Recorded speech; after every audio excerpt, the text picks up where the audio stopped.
Hello दोस्तों, स्वागत है आपका विजुअल आर्ट्स विद विनी में। फ्रेंड्स, अभी जो हम लोगों की क्लासेस या हम बोलेंगे हमारी प्रिपरेशन चल रही है वो चल रही है दिसंबर 2023 UGC net JRF visual arts की। ठीक है, तो विजुअल आर्ट्स में अगर आप लोग नए हो, पहली बार चैनल को देख रहे हो, तो मैं आपको बता दूं कि आपको चैनल पे काफ़ी प्लेलिस्ट ऐसी मिल जाएंगी जो आपके लिए यूज़फुल है। हर साल की क्लास सेशन है वो भी रिकॉर्डेड रखें, आप ले सकते हैं। और अभी जो हमारा टारगेट है वो है दिसंबर 2023 के लिए। तो अगर नए हो और एग्जाम की तैयारी करने को सोच रहे हो तो बिल्कुल जुड़ जाओ, क्योंकि अब टाइम नहीं है। ई सर्टिफिकेट लास्ट सेशन के रिलीज हो चुके हैं और बस बोलने में आ रहा, सुनने में आ रहा है कि एक दो दिन में या इसी वीक में आपका नेक्स्ट सेशन के फॉर्म का लिंक और ये सब भी आ जाएगा। ठीक है, तो दिसंबर 2023 के लिए अब ज़्यादा टाइम नहीं बचा है। तो जो भी प्रिपरेशन करना चाह रहे हैं तो प्लीज़ रेडी हो जाएँ और जितना भी कर सकते हैं आपको वही है कि ज़्यादा से ज़्यादा पढ़ना है और बहुत स्मार्टली स्टडी करना है और टेंशन फ्री रह के पढ़ना है, तो ये चीज़ें बहुत ईज़ी बन जाती है। ठीक है? तो बने रहिए मेरे साथ। अभी हम लोग आज क्योंकि अभी थोड़ा-सा वो चल रहा है, मैं क्लासेस टॉपिक वाइज़ नहीं लेके आ पा रही हूँ, तो जब भी टाइम मिल रहा है तो यही क्वेश्चन प्रैक्टिस आपको स्टार्टिंग इस बार के सेशन का पेपर से ही कराया जा रहा है कि किस तरह के क्वेश्चन आते हैं। ठीक है? तो ये नवंबर 2020 का क्वेश्चन पेपर था, उसी से क्वेश्चन उठा के हम लोगों ने पिछले के 2 सेशन किए थे। उसकी लिंक आपको डिस्क्रिप्शन बॉक्स में मिल जाएगी अगर आप लोगों ने नहीं देखा है। आज जो हम करेंगे ना, एक नई कैटेगरी जैसे ही समझ लीजिए आप। कैटेगरी इन द सेंस के वो ये उसकी कैटेगरी है। क्या की कैटेगरी है? 2 क्वेश्चन, मतलब 2 ऑप्शन जब क्वेश्चन में सही होते हैं, तो क्या कौन से उस तरह के हैं। ये 2020 से ही इस तरह के क्वेश्चन आने लगे, उससे पहले नहीं आते थे। तो ये अब आते हैं, इसलिए और मोस्टली आते हैं, मतलब जैसे जब एक ही क्वेश्चन के एक से ज़्यादा ऑप्शन सही होते हैं, तो उसका कॉम्बिनेशन वाला क्वेश्चन होता है। ठीक है? तो अभी मैं दिखाती हूँ आपको किस तरह का रहता है। ठीक है? नए हो तो प्लीज़ आपको लिंक जो है डिस्क्रिप्शन बॉक्स में लिंक मिलेगी टेलीग्राम और इंस्टाग्राम की। ठीक है? तो आप उस पे जॉइन ज़रूर होएँ, शिल्प दर्शन का पेज है उस पे जॉइन ज़रूर हो। ये सब मेरे लिए नहीं है, एक बार वहाँ जाइए, उस पे जॉइन होजिए। टेलीग्राम के लिए तो मैं ये बोलती हूँ कि अगर नहीं भी है ना, तो मोबाइल में 2-3 शॉपिंग ऐप कम कर दो और उसको डाउनलोड कर लो अगर वो नहीं है। और उसमें अकाउंट बनाओ और ग्रुप में विजय राज विद विनी में ज़रूर जुड़ें, क्योंकि एक बार जुड़ें बस, उससे आपको समझ आ जाएगा कि आप अभी तक किस चीज़ से दूर थे। ठीक है? तो ये चीज़ें बहुत यूज़फुल रहती हैं एग्ज़ाम पॉइंट ऑफ व्यू से, तो थोड़ा-सा ध्यान दें इसमें। ठीक है? ये देखिए, हमने यहाँ तक क्वेश्चन कर लिया था 90 तक। लास्ट जो है यही था टैगोर का सहज पाठ, जो कि नंदलाल बोस द्वारा बनाया गया है, ये हमने देख लिया था। अब हम जो करते हैं वो हमारा 91 क्वेश्चन से है। ये देखिए कि इस तरह का है ना? इसका हिंदी भी मैं बता दूँगी। लोग बोलते हैं कि हिंदी में, देखिए मैं ना हिंदी का शो इसलिए नहीं करती बिकॉज़ मैं बोलती हिंदी में हूँ। ठीक है? अगर आप एक चीज़ में, अगर या आप इंग्लिश में बोलो या आप हिंदी में बोलो, अगर आप हिंदी में बोल रहे हो तो जो इंग्लिश वाले टर्मिनोलॉजी की दिक्कत आती है जिनको, there are so many viewers जो मुझे पता लगे हैं जो हिंदी स्पीकिंग स्टेट से नहीं हैं, उनको हिंदी ज़्यादा समझ नहीं आती। इसलिए मैं इंग्लिश को दिखाने में प्रेफ़र करती हूँ, है ना? क्योंकि बहुत व्यूअर्स ऐसे हैं, मेरे पास पर्सनल आता है ये चीज़, तो मुझे अच्छा नहीं लगता कि सभी फ़ायदा उठाएँ, ऐसा लगता है। ठीक है? तो अगर आप लोग को थोड़ी-सी भी दिक्कत है तो मैं दोनों, मोस्टली तो मैं दोनों उसमें बोलती हूँ, और अगर कोई दिक्कत है तो आप कमेंट करके भी एक बार पूछ सकते हैं कि किसको क्या बोलते हैं। ठीक है? तो देखो, ये ऐसा है इसमें ना वो क्वेश्चन दिखा हुआ है और 2 ऑप्शन सही हैं, 2 ऑप्शन सही है, तो इसका जो कॉम्बिनेशन है वो आपको सिलेक्ट करना होता है कि कौन-सा सही है। तो इसमें क्या बोला गया है, जर्मन एस्थेटिशियन। जर्मन एस्थेटिशियन मतलब कि जर्मन सौंदर्य शास्त्री कौन है, वो आपको इसमें फाइंड करना है। 4 नाम दे रखे हैं, बाumgarten, जियोर्जियो वासारी, क्रोचे और हीगल। ठीक है? बाumgarten, जियोर्जियो वासारी, क्रोचे और हीगल। तो इसमें जो जर्मन है वो कौन है? एक तो है बाumgarten और दूसरे हैं आपके हीगल। ठीक है? ये दोनों कौन है? जर्मन है। और बाकी दोनों कौन है? इटालियन है। ठीक है? तो बाumgarten और हो गया ए और डी। ए और डी मतलब सेकंड ऑप्शन आपका सही बैठ जाता है। कौन-सा? Second option. ठीक? अब बाumgarten के नाम से ध्यान रखना कि he is the father of aesthetic. Aesthetic का जो वर्ड है वो बाumgarten ने दिया था। ठीक है? जियोर्जियो वासारी का नाम लें तो जियोर्जियो वासारी, देखो जिस चीज़ में ज़रूरत होगी बताने की बता देंगे। He is the only art historian जो जो रिस्पॉन्सिबल हैं यूरोपियन आर्ट लिखने को, यूरोपियन आर्टिस्ट की बायोग्राफीज़ लिखने को, ये सब का श्रेय जॉर्ज वसारी को जाता है। क्रोचे हैं, तो क्रोचे ने है काफ़ी इंट्यूशन का सिद्धांत दिया, उसका सिद्धांत दिया, एक्सप्रेशनिज़्म का सिद्धांत दिया, और बोलेंगे कि इटालियन है वो, ठीक है? हीगल का नाम लें तो हीगल जो है जर्मन है, और जर्मन के अरिस्टो भी कहा जाते हैं, एरिस्टोटल ऑफ जर्मन, वो भी यही कहे जाते हैं। और इन्होंने ना एक बहुत इम्पोर्टेंट फाइन आर्ट जो होता है, ललित कला जो होता है, उसका क्लासिफिकेशन भी दिया है, ठीक है? ये देखिए, हिंदी में आप लोग कहते हैं, कमेंट आते हैं काफ़ी कि आप हिंदी में भी दिखा है, तो हिंदी में भी आप देख लीजिए। आंसर जो आपका कौन-सा हो जाएगा, ए और डी हो जाएगा। ये दोनों जो हैं जर्मन सौंदर्य शास्त्री हैं, ठीक? आगे चलें 92 में। देखिए, अब ये तो बहुत आसान से क्वेश्चन भी आ जाते हैं। देखिए, कुछ चीज़ें बहुत ईज़ी भी बनती है, अगर आपके कॉन्सेप्ट क्लियर हों तो, ठीक है? रट-रट के चीज़ें करोगे, मार्क्स नहीं ला पाओगे। समझ के चलोगे चीज़ों को, बड़ा कहानी के तौर पे और इन चीज़ों पे करोगे, तो बहुत ही अच्छा, क्योंकि यहाँ पे क्या है, आपका नॉलेज टेस्ट है। ये सब नहीं है कि आप एकदम रट के आ गए तो नहीं, आप व्यक्ति दिमाग लगाएगा, टाइमलाइन वगैरह इससे चलेगा, तो उसके लिए बहुत आसान हो जाता है पेपर, ठीक है? फिर चलते हैं कुषाण पैट्रोनेज, कुषाण स्कूल में मेन स्कूल कौन से रहे? कुषाण स्कूल में, कुषाण टाइम पीरियड जो है ना, जो पहली शताब्दी ईसवी में स्टार्ट हुआ था, ठीक? इसमें कौन से मेन सेंटर हैं? तो देखो सामने दिख रहा हुआ है, Gandhara Greco Indian, Mathura indigenous, Amaravati और नागार्जुन कोंडा। तो इसका आंसर क्या हो जाएगा? एक गंधार, दूसरा, एक मिनट यार, एक गंधार, एक सेकंड, गंधार और मथुरा। तो ये ए और बी वाला ऑप्शन कौन सा है? ये जो थर्ड ऑप्शन है वो आपका बिल्कुल सही हो जाएगा। ठीक है, ए एंड बी। गंधार देखिए, Graeco Indian, Graeco Buddhist, Indo Graeco, Buddhist Graeco, जैसा भी नाम आता है ना? मतलब India plus Greek plus Roman, इन तीनों का मिक्सचर आपको कुषाण के गंधार स्कूल में मिलता है, इसलिए इसको ग्रेसो इंडियन बोलते हैं। नेट के पॉइंट ऑफ व्यू से बहुत इंपॉर्टेंट है, कितनी बार क्वेश्चन आता है कि कौन सा इंडियन स्कूल ये कहलाता है, तो आप ये देखेंगे। लेकिन what was about Mathura? Mathura Kushan patronage का स्कूल था, लेकिन मथुरा पूरा भारतीयता पे था, इसलिए उसमें आगे लिखा है इंडिजियसनेस। ठीक है, तो ये दोनों जो है कुषाण के केंद्र हैं। देख लीजिए, हिंदी में भी यही चीज़ लिखी हुई है, कुषाण वंश, गंधार, मथुरा, अमरावती एंड नागार्जुन कोंडा। फिर आखिर अमरावती और नागार्जुन कोंडा कौन से टाइम पीरियड के हैं? तो ये जो है आपके सातवाहन पीरियड के हैं, आंध्र सातवाहन पीरियड के हैं, बाकी जो दोनों थे वो कुषाण पीरियड के थे, ठीक है? फिर इंग्लिश में ही देखिए, बरोक आर्ट मूवमेंट आपको पता है 17वीं शताब्दी में जो फ्लोरिश हुआ था। अ, ये यूरोप का है। इसमें क्या चीज़ें हैं, ठीक है? Intense emotion, simplistic forms, dynamic motion, contrast of light and shade, ठीक है? तो बरोक आर्ट मूवमेंट जो है, इसमें आपको एक इमोशंस मिलेंगे, है ना? क्योंकि कितने आर्टिस्ट का उसमें मिला है, ठीक है? फॉर्म सिंपल नहीं है। अब आप जब बरोक का नाम याद रखो, तो आप पीटर पॉल रूबेन्स, आप विजुअल से ध्यान रखिए। पीटर पॉल रूबेन्स का पेंटिंग देखिए, रेम्ब्रांड का पेंटिंग देखिए, है ना? ये सब बरोक आर्टिस्ट हैं। इनके इसमें जो फॉर्म है, जो रूप है, वो सिंपल नहीं है, काफ़ी ड्रामेटिक हैं।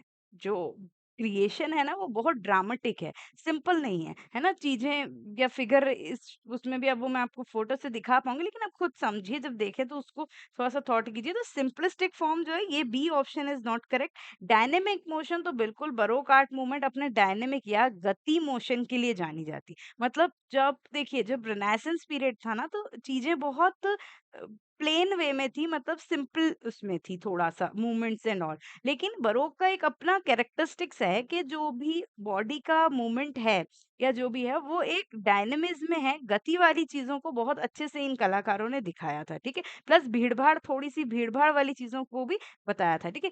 फिर आते हैं contrast of light and shade, तो बिल्कुल लाइट एंड शेड को बहुत अच्छे से कंट्रास्ट किया था।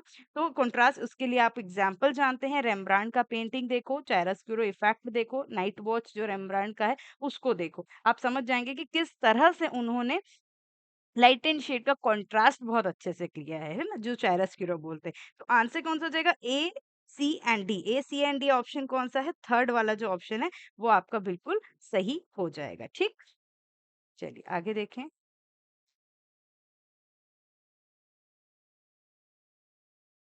देखिए, यूरोप का बरोक आर्ट मूवमेंट जो है उसमें क्या है, गहन भावना, सरल रूप, परिवर्तनशील गति और प्रकाश और छाया का वैषम्य। तो इसमें जो है सरल रूप जो है वो हट जाएगा, बाकी तीनों सही रहेंगे।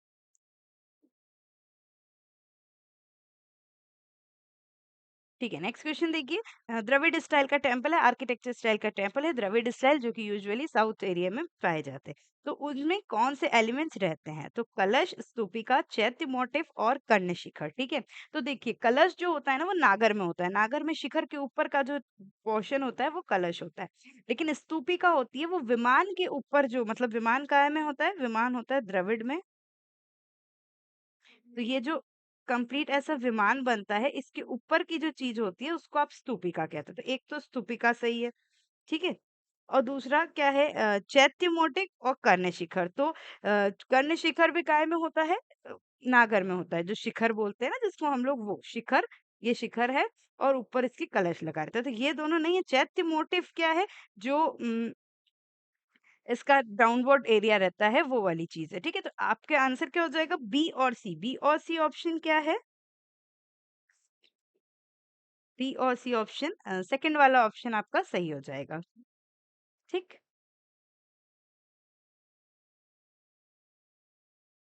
चलिए नेक्स्ट क्वेश्चन देखिए। देखिए इसमें भी एज इट इज है, हिंदी टर्मिनोलॉजी है कि द्रविड़ शैली में युक्त कौन से मंदिर में इसका क्या एलिमेंट्स रहता है। ठीक है, चलिए आगे क्वेश्चन देखिए। फतेहपुर सीकरी, फतेहपुर सीकरी जो अकबर का ख्वाबदा भी माना जाता है, अकबर ने उसका निर्माण कराया था। ठीक है, तो इसमें कौन से मॉन्यूमेंट्स इसमें हैं और कौन से नहीं हैं, ये पूछा गया है। ठीक है, तो झूलती मीनार, बुलंद दरवाजा, हवा महल और पंचमहल। ठीक है, झूलती मीनार, बुलंद दरवाजा, हवा महल, पंचमहल। तो कौन सा जो है फतेहपुर सीकरी में है?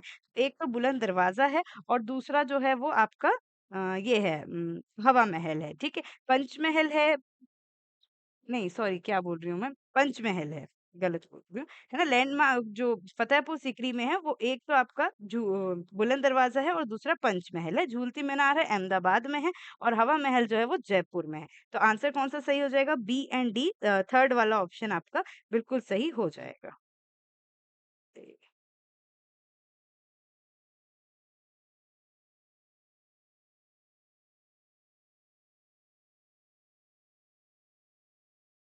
थर्ड ऑप्शन,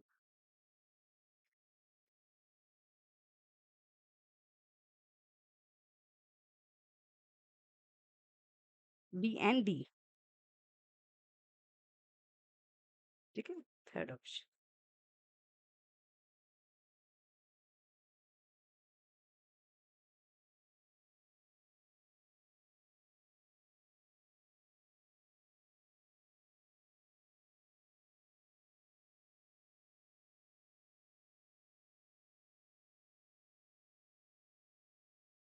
चलिए आगे देखिए।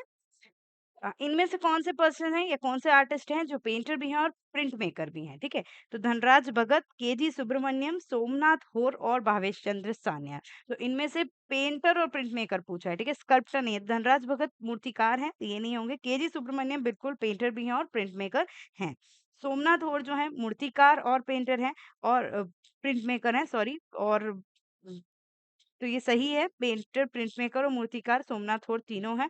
और भावेश चंद्र सान्याल जो है वो भी पेंटर और स्कल्प्टर है। तो आंसर कौन सा सही हो जाएगा, बी और सी ऑप्शन सही हो जाएगा। सेकंड वाला ऑप्शन आपका सही है, बी और सी।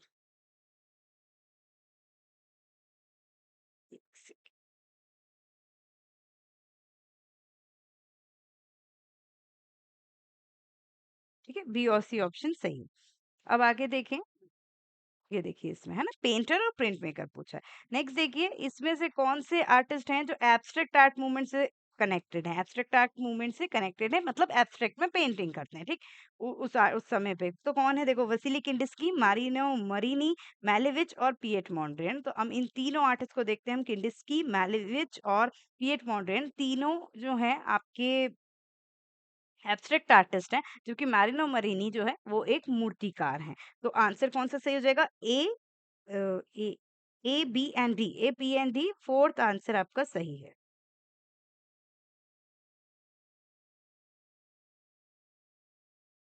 ठीक है, चलिए, फिर अगला क्वेश्चन देखिए।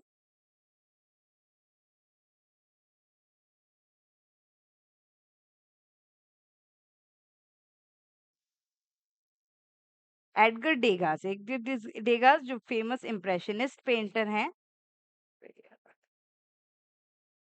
हम्म, उनको किस रूप में जाना जाता है? स्कल्प्टर हैं, पेंटर हैं, म्यूजिशियन हैं या ड्रामेटिस्ट हैं? तो एडगर डेगास जो हैं हम सब जानते हैं स्कल्प्टर और पेंटर, मूर्तिकार और पेंटर है, फेमस एक्सप्रेशनिस्ट हैं। इनका बेले डांसर बहुत फेमस है, ठीक है। और इम्प्रेशनिस्ट हैं ये फेमस प्रभाववादी कलाकार, ठीक।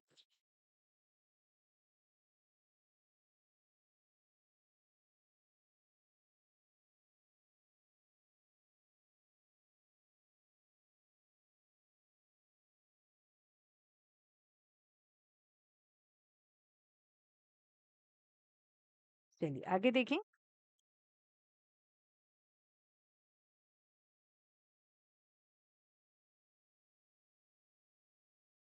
इनमें से कलाकार चूज करने जो ग्रुप 1890 से संबंधित है, ठीक है। ग्रुप 1890 जो है जिनका वो स्थापना जे स्वामीनाथन द्वारा की गई थी। तो इसमें से कौन है जो ग्रुप 1890 से संबंधित हैं? अंबादास, कंवल कृष्ण, राघव कनेरिया और जयराम पटेल। तो अंबादास हरि मतलब हरि अंबादास, राघव कनेरिया और जयराम पटेल, ये तीनों ग्रुप 1890 के मेंबर्स हैं, जबकि कंवल कृष्ण जो हैं वो दिल्ली शिल्प चक्र ग्रुप के मेंबर हैं, ठीक है। तो ए C and D option, third वाला ऑप्शन जो है वो आपका बिल्कुल सही है। ये क्या हो गया?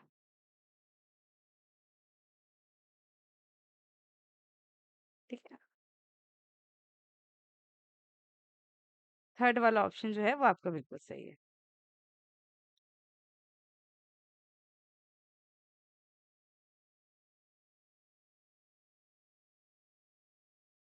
चलिए नेक्स्ट देखिए, कौन से कलाकार हैं जो जे आर्ट स्कूल बॉम्बे से एसोसिएट। देखो ऐसे आते हैं, आप कलाकार पढ़ो तो इसलिए पढ़ो कि इस तरह के क्वेश्चंस को सॉल्व कर सको।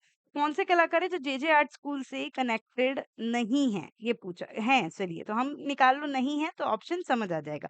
तो जे स्वामीनाथन जो है वो जे आर्ट स्कूल से संबंधित नहीं है, उनका संबंध कश्मीर से रहा है। एंड आफ्टर दैट उनका संबंध भारत भवन भोपाल से रहा है। तो जे स्वामीनाथन नहीं है। एमबी धुरंधर, माधव धुरंधर, वो हैं हल्दनकर और रविशंकर रावल, तीनों जो हैं जे स्कूल ऑफ आर्ट से कनेक्टेड हैं, उनके एल्यूमनाई रह चुके हैं, उन वहाँ पे टीचिंग भी किया है। तो B C and D option, third option आपका सही है। तो सिलेक्ट समथिंग, ठीक है, बी सी एंड डी ये ऑप्शन आपका सही है। फिर आगे देखते हैं।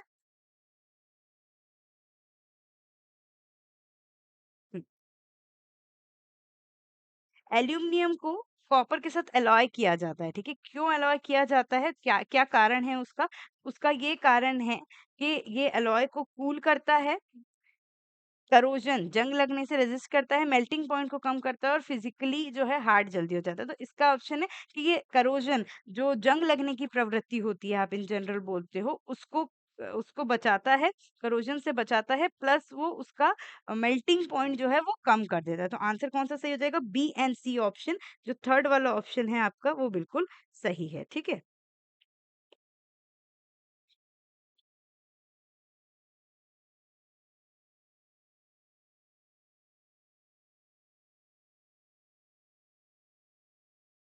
B and C option. Joseph Beuys famous German artist हैं ये। इनका काम किस चीज पे इन्वॉल्व है? इंस्टॉलेशन, एनवायरनमेंट, हैपनिंग्स और असेंबलेज, ठीक है। इंस्टॉलेशन, एनवायरनमेंट, हैपनिंग्स और असेंबलेज किस पे है? तो ये जो है आपके आर्टिस्ट हैं वो कनेक्टेड है हैपनिंग्स और असेंबलेज से। तो सी और डी दिख रहा है, हाँ सेकंड ऑप्शन जो है वो सही है। Joseph views the famous German artist, ये फ्लक्सस आर्ट मूवमेंट जो था नेम जून पाइक के साथ, उसको उस मतलब इन्होंने मिलके उसका भी फाउंडेशन किया था, जेसप ब्यूज ने, ठीक है। फिर आगे देखते हैं। इलेक्टिसिज्म, व्हाट इज एन इलेक्टिसिज्म? इलेक्टिसिज्म बोले तो किसी भी चीज का मिक्सचर बट बड़े स्वतंत्र रूप से, कोई दो शैलियों को मिक्स करके अगर काम करेंगे। सर जोशुआ रेनॉल्ड्स जब 18 सेंचुरी में हम उनको देखते हैं तो उन्होंने ये वाली चीज बहुत अच्छे से यूज की थी, द इलेक्टिसिज्म, है ना। कुछ दो शैलियों को मिक्स कर दो, क्लासिकल और क्लासिकल में किसी चीज का समावेश कर दो, तो ये चीजें इलेक्टिसिज्म होती है। तो अब इसका क्वेश्चन पढ़ूं, पहले शुरू हो जाती हूँ मैं। Illusion, a free choice, decoration और कॉम्बिनेशन ऑफ स्टाइल। तो इनमें क्या चीज है? इल्यूजन मतलब जो बोलेंगे कि ऑप्टिकल, आप हिंदी भी देख लो एक बार पहले, जिनको भ्रम, मुक्त चयन, अलंकरण और शैलियों का संयोजन, ठीक है, संकलनवाद, संकलनवाद किसको कहते हैं? तो भ्रम पैदा करने वाली चीज इलेक्टिसिज्म में नहीं, यही अगर रोकोको होता तो इल्यूजन आता, ऑप्टिकल आर्ट होता तो इल्यूजन होता, मतलब आंखों में चुकन, तो ये नहीं होगा। तो फ्री चॉइस, फ्री चॉइस बिल्कुल, अगर आप कॉम्बिनेशन करना चाहते हो तो आपकी चॉइस फ्री होगी, तो बिल्कुल सही है। डेकोरेशन का इससे कोई लेना देना नहीं है, डेकोरेशन का किससे लेना देना है? कमेंट सेक्शन पे बताना कि कौन सा आर्ट मूवमेंट है जो डेकोरेशन से कनेक्टेड है, आपको आंसर देना है। मैंने लास्ट क्वेश्चन में भी एक क्वेश्चन आपको आंसर देना है कि डेकोरेशन से संबंधित कौन सा आर्ट मूवमेंट है। अगर डेकोरेशन आएगा तो आप कौन से आर्ट मूवमेंट पे अट्रैक्ट होंगे, कौन से आर्ट मूवमेंट्स हैं, एक दो ऐसे हैं जिनको आप उस चीज पे टिक करेंगे। ठीक, फिर आते हैं हम लोग कॉम्बिनेशन ऑफ स्टाइल, तो बिल्कुल जो मैंने आपको बता दिया कि डिफरेंट टाइप्स ऑफ स्टाइल्स को अगर कंबाइन करेंगे तो उसको भी इलेक्ट्रिसिज्म कहते हैं। तो आंसर कौन सा हो जाएगा? बी एंड डी आंसर आपका बिल्कुल सही हो जाएगा, बी प्लस डी आंसर। मतलब कि सेकंड वाला ऑप्शन आपका सही बैठता है। फिर आइए आगे, नेक्स्ट देखते हैं। 20 क्वेश्चन ही करेंगे आज भी, क्योंकि क्वेश्चन करने आने का उद्देश्य ये है कि थोड़ा सा समझ ढंग से आए, ठीक है। Signature style of S Nand Gopal sculpture. अब एस नंद गोपाल आर्टिस्ट हैं फ्रॉम साउथ, और जो केसीएस पन्नीकर हैं, चोलमंडल आर्टिस्ट के फाउंडर हैं, उनके बेटे हैं ये एस नंद गोपाल, ठीक है। और इनको टीचिंग देने वाले कौन है? पीवी जानकी रमन है। पीवी जानकी रमन कौन है? वो एस नंद अपने केसीएस पन्नीकर के स्टूडेंट हैं। They all are just Cholamandal artist, इतना ध्यान रखना, और साउथ से हैं, इतना ध्यान रखना, ठीक है। तो ये कहाँ से इंस्पायर्ड है? तो ग्रीक आर्ट से इंस्पायर्ड है, ब्लेंड ऑफ फोक आर्ट और पोस्ट मॉडर्न आर्ट है, ट्राइबल आर्ट से ट्राइबल स्कल्पचर से इंस्पायर्ड है, blend of traditional and contemporary art है। है ना, ये क्वेश्चन पूछा गया है, ठीक।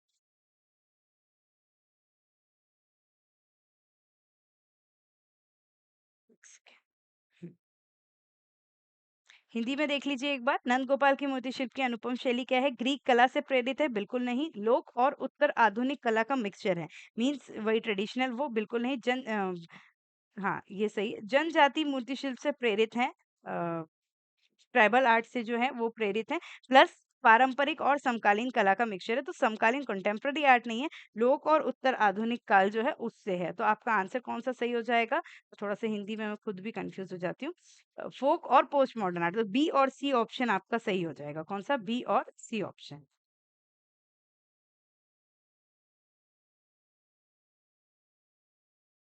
ठीक है, चलिए नेक्स्ट देखते हैं। 5-6 क्वेश्चन और करेंगे बस।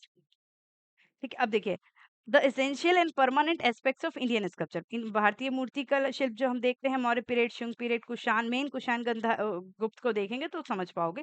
तो उसमें क्या चीजें हैं? एसेंटलेस डिस्ट्रीब्यूशन, डायनेमिक कोहेरेंस, प्लास्टिसिटी और फोटो रियलिज्म। मतलब आघात तीन वितरण, गति की सुसंगति, प्लास्टिसिटी और फोटो रियलिज्म, ठीक है। तो अब ये आपको मैंने हिंदी में बता दिया, अब मेरे को समझान दो थोड़ा सा। एसेंटलेस डिस्ट्रीब्यूशन मतलब डिस्ट्रीब्यूशन जो है वो सही साट है, मतलब इतना आघात नहीं करता, प्रॉपर है, ठीक है, ये सही है। डायनेमिक कोहेरेंस मतलब वही स्पीड वाली चीज। तो अब जब भारतीय मूर्तिकला देखोगे तो भारतीय मूर्तिकला डायनेमिक कोहेरेंस को शो नहीं करता। डायनेमिक कोहेरेंस को क्या शो करेगा? जब ग्रीक मूर्तिकला, हम यूनान मूर्तिकला की बात करेंगे तो उसके अंदर डायनेमिसिटी है, वो बहुत अच्छे से उनने शो की थी। प्लस हम अगर बरोक के आर्ट मूवमेंट, अभी मैंने लास्ट टाइम बताया, उनकी मूवमेंट, उनको उनमें देखेंगे, उनकी मूर्तियों में देखेंगे तो हमें वो चीज देखने को मिलेगी। रेनेसेंस में भी देख रहे हैं, पर ये चीजें सब यूरोप में है। हमें भारतीय मूर्तिकला है तो वो अपनी एक डायनेमिक कोहेरेंस के लिए नहीं, एक सिंप्लिसिटी के लिए, या एक बोलेंगे संभंग मुद्राओं के लिए जानी जाती है। तो आपको ये B option is not correct. Plasticity मतलब वही टैंजिबिलिटी, जो मतलब कि छू के स्पर्श करने की जो गुण होता है, उसके लिए जानी जाती है, बिल्कुल सही है। और फोटो रियलिज्म मतलब वही कि रियलिस्टिक चीज जो थोड़ी सी दिख रही है, फोटो रियलिज्म दिख रहा है, बहुत ही बोलेंगे ना हम, मैच करते हुए दिख रहा है, तो वो चीज भी होती है इसमें। आप देखते ही हो मूर्ति जो देखी है बिल्कुल ऐसे उभरी नहीं, प्रॉपर बनी है। तो ए सी और डी ऑप्शन सही है। डायनेमिक कोहेरेंस को हटा दो, ए सी और डी देखो फोर्थ वाले ऑप्शन में सही है, फोर्थ वाला ऑप्शन, ठीक है। तो ये आपका सही है। आगे देखें।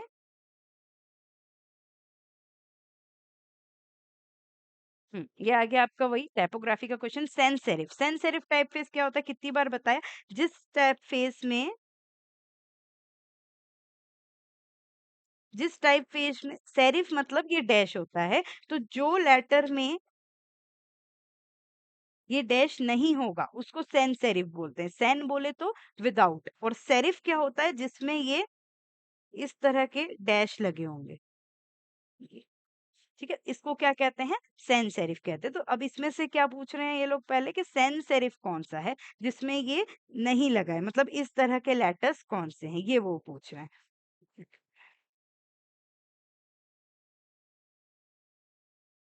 ठीक है, तो हेल्वेटिका, बास्करविले, फ्यूचरा और टाइम्स न्यू रोमन। तो बास्करविले और टाइम्स न्यू रोमन जो है वो तो सेरिफ है, मतलब उनके उसमें ये लगा रहता है, और हेल्वेटिका और फ्यूचरा जो है वो सेंस सेरिफ है। तो आंसर कौन सा हो जाएगा? ए और सी।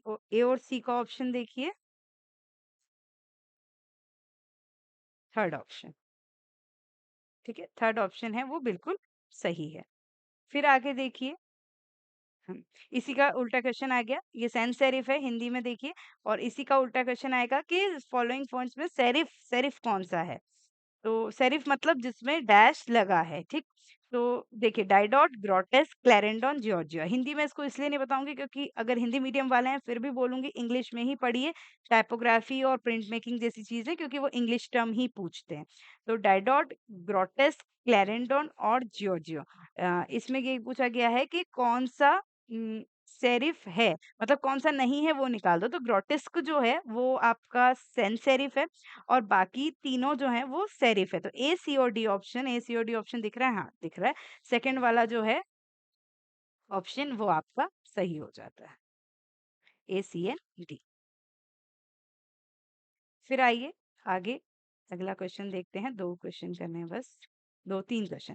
Deepika Padukone is a brand face of, ये इस समय नहीं आएगा क्योंकि पहले का है थोड़ा-सा। तो किस-किस के हैं? विस्टारा एयरलाइंस, ओप्पो, लक्स और जारखम टूरिज्म। ये एडवर्टाइजमेंट का क्वेश्चन है। तो जारखम टूरिज्म की नहीं है, बाकी तीनों की हैं, इसलिए ए, बी और सी आंसर है। इसमें एक्सप्लेन की मेरे लिए कोई भी गुंजाइश नहीं है। ठीक है? ए, बी और सी, जारखम टूरिज्म इनका नहीं। Alyque Padamsee the famous ad director बोलेंगे जो हैं, उन्होंने कौन ब्रांड, ये सब ब्रांड है आप लोग बचपन से भी देखते होंगे, तो कौन सा नहीं है इनका? तो little girl and the waterfall, cherry blossom और लता जी फॉर सर्फ, ये सारे एडवर्टाइजमेंट वो हैं। और हर एक फ्रेंड जरूरी होता है, आपने सुना होगा, तो हर एक फ्रेंड जरूरी होता है जो है वो आलेख पदमसी का नहीं है, बाकी तीनों ब्रांड जो है वो उनका है। तो आंसर क्या हो जाएगा? ए, बी और सी ऑप्शन इसमें भी सेम सही होगा। ठीक है, ये चीज़ें अब आप पूछोगे कि इसको कैसे की जाए, तो देखिए ये एक अवेयरनेस की चीज़ है। आप कितना अवेयर हो, ये कोई पढ़ा नहीं सकता आपको, ठीक है?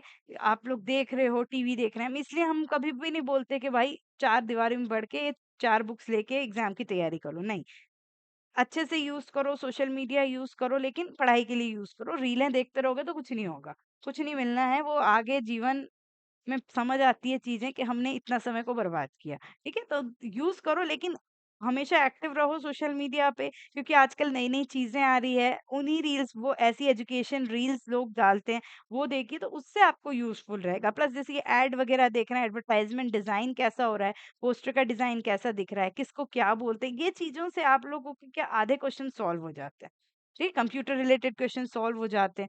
तो ये थोड़ा-सा ध्यान रखिए। फिर आते हैं प्रहलाद कक्कर, ये भी एक और एडवर्टाइजमेंट मैन है। इनका भी एड फ़िल्म्स है, तो कौन-सा इनका नहीं है?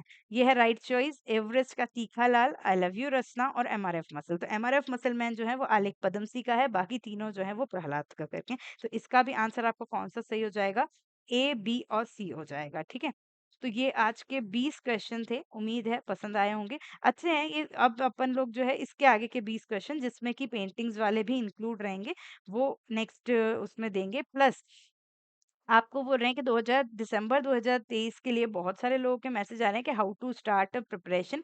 तो देखिए इस बार मैंने दिसंबर के पहले क्योंकि यार हर बार एक ही चीज़ बताने से कोई मतलब नहीं है। सिलेबस डिस्कशन, सिलेबस सेम है क्योंकि सिलेबस डिस्कशन का क्लास नहीं किया है। तो आपको 2000 शायद जून 2023 आपको लाइव क्लास 2023 नाम की कुछ प्लेलिस्ट मिलेगी। उसमें आपको सिलेबस डिस्कशन या हाउ टू डिकोड सिलेबस इस तरह का वीडियो मिलेगा। आप लोग पहले वो देखें, उसमें आपको समझ आ जाएगा हमें क्या पढ़ना है और क्या छोड़ना है। प्लस आपको बुक्स के लिए, आप लोग बहुत लोग पूछते हैं, तो बुक्स की एक सेपरेट प्लेलिस्ट पड़ी है, आप उसको देखें। क्योंकि देखिए मेरे लिए भी ईज़ी नहीं हो पाता है कि मैं हर किसी को लिंक शेयर करती रहूँ बुक्स की और लिस्ट शेयर करती रहूँ।